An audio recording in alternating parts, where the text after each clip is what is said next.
Do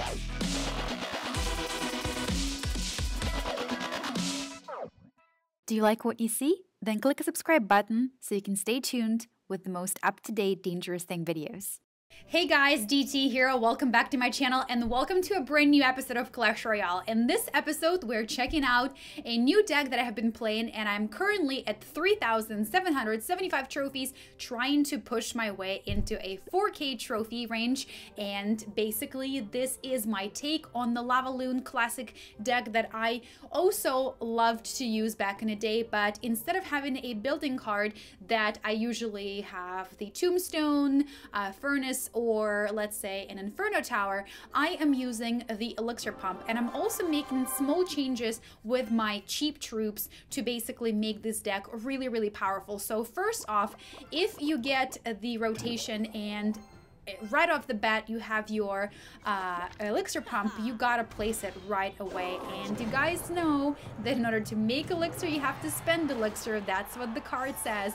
And for a while, I really was not down for it. I always hesitated, and I always felt like I need to have a building card that I use for defense. And in this case, I sort of kind of abandoned that idea. And the elixir advantage that Elixir Collector gives me with this particular deck has been completely game-changing, literally game-changing.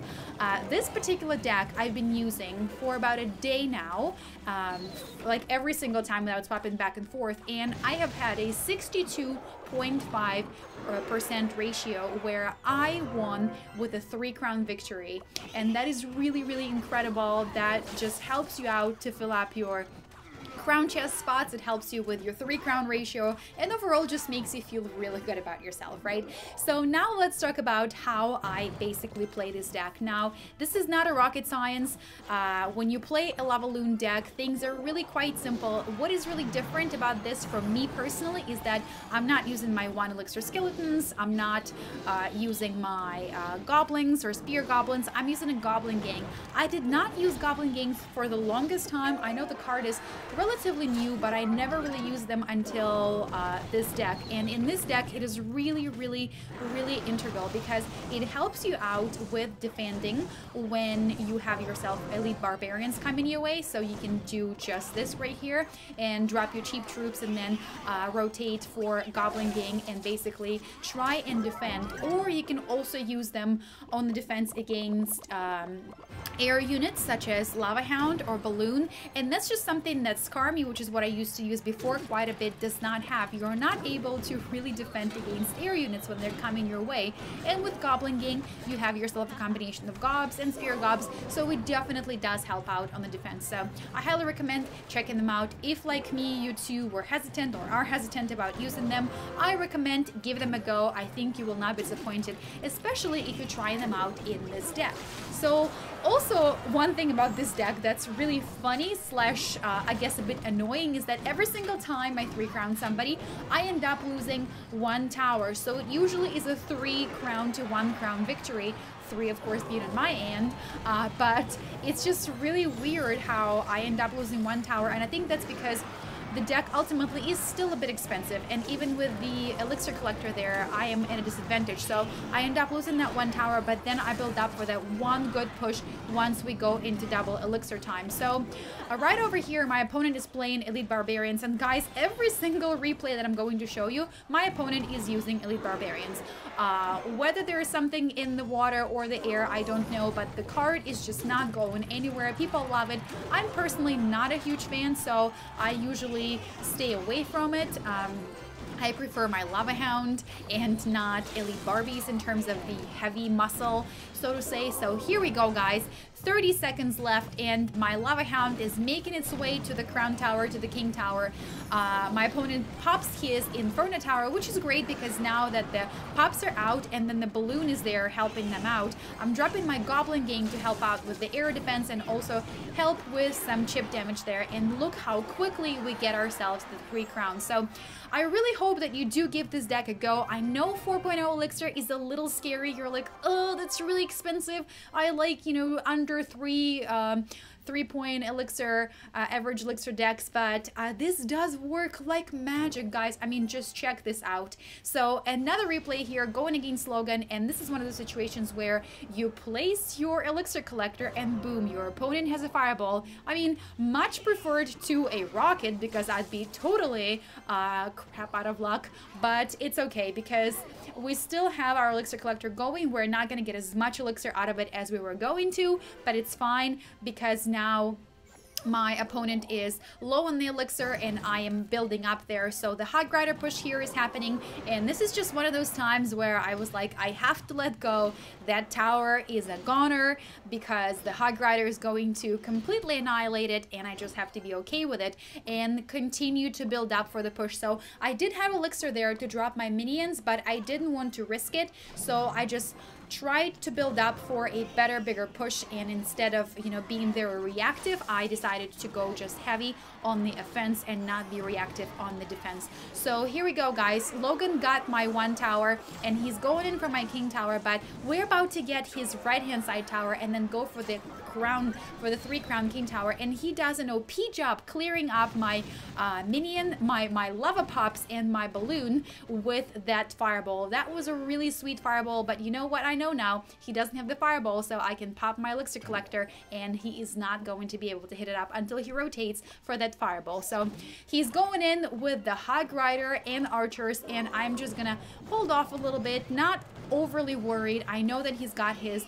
elite Barbies coming up, and so we're just gonna have to go for 3 crowns instead of trying to just get a 2 crown right here. So one of the things about this deck is that as soon as I lose 1 tower, that's actually where I end up putting my elixir collector. And because I haven't used elixir collector for ages, I kind of was experimenting with placements for it. So I feel like that placement for me works the best because typically your opponent after getting 1 crown will go for a 2nd. So unless of course they're like me and they're gonna try to go for the 3rd instead. But I basically just place the elixir collector in the spot of the lost tower, and that works out for me really quite well. So check out this push here. Of course, the whole premise of this deck, guys, is to back up the lava hound with the balloon, because the lava hound is going to absorb a lot of that damage, and then the balloon is going to just completely take down the tower in no time. So Logan is going for my 2nd crown. I'm already 2 crowns in, but guys, that's not enough. I'm not in for the defense. We're in here to get 3 crowns, and here we go, guys. The balloon is going to drop now, and we're actually going to get a 3 crown here with the help of our really cheap units like our archers and our goblin gang. So do check this deck out. Huge potential for 3 crown victory. Every single time I play it, I feel like I walk away as a winner, but more often than not, I walk away as a winner with 3 crowns, and that's just really super duper awesome, guys. And I'm showing you varieties of replays here just so you can see the kind of decks that this works against. So the giant witch deck, I mean, it has been such a strong deck for such a long time, and here we are, guys, going up against my opponent, whose nick I cannot read because I can't read. Is it kanji? I don't know. I think it's Chinese. It may be, yeah, I think it's Chinese, but I can't read it, so I'm just gonna say opponent, right? So we're going up against my opponent here, who is using a really heavy deck. There is a witch, there is a giant who is a great tank. He's using goblin gang, he's using a wizard, he's using Skarmy and minion horde. So really, really heavy deck, but we totally got this, guys. So I'm gonna save up my log here and take down the witch with the giant, push the giant back a little bit, take down the witch. And now is time to prepare for our double elixir time. That means as soon as you have your elixir collector, put it down. In double elixir time, it is total gold. So elite Barbies are coming and the minion horde. So we are just gonna try and hold this off, not to panic, and then have my lava hound go up and basically make the splash, being backed up by that balloon, and get us the 3 crown victory, guys. So highly recommend this deck. If you're already playing this deck, you're amazing. You know where it's at. If you're not playing this deck and you have the lava Greyhound and the log. If you don't have a log, you can substitute it with the Zap. Go ahead and give it a go. Leave a comment if you have tried the deck and it worked for you, and leave a like if you tried the deck, it worked for you, and you got 3 crowns, guys. So thanks again for watching. Drop a like on this video. Let's try to get 100 likes on this video, guys, and I will see you in the next episode where I will open all of those awesome chests that I kind of showed you off a little bit in the beginning of this video. But we have 2 giants, 1 super magical, and I may or may not have the legendary coming up soon. So stay tuned for the next video where we'll open some amazing chests and see what we get in them. Thanks so much for tuning in, guys. See you in the next video. Until then, DT is out.